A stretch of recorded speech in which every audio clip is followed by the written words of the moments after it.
For a third day, they searched the waters of the Keelung River for the missing from flight GE-235, and more bodies were brought to shore.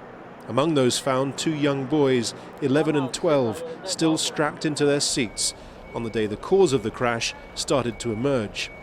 At a news conference, investigators announced what the black boxes had revealed. Engine 2 appeared to malfunction, automatically tilting its propeller blades so they no longer gave thrust.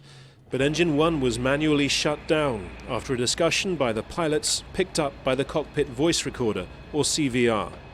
Essentially what you're saying is the pilots made a decision to shut down the one engine that was still providing thrust to the aircraft. Is that correct?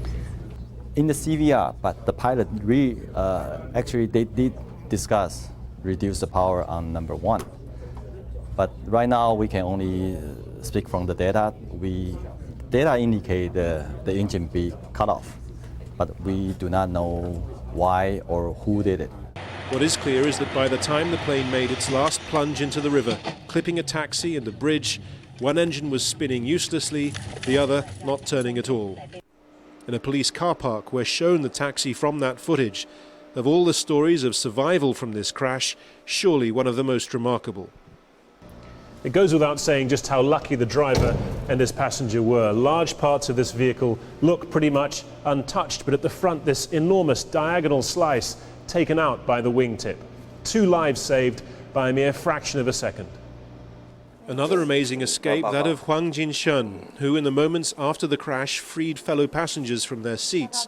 He'd been sitting in the relatively safer rear out of habit, because it makes it easier to get away with more hand luggage. He says he knew there was a problem as the plane took off. I felt unbalanced in the cabin. I guess there might be something wrong with the engines. Then I felt the plane seem to turn around.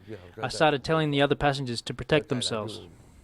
But the survivors were the minority. Most on board are now being mourned, including the flight crew, whose decision-making is now at the heart of this investigation. Taiwan's vice president hailed them for their heroics in missing apartment buildings, saving lives with the last seconds of their own. Harry Fawcett, Al Jazeera, Taipei.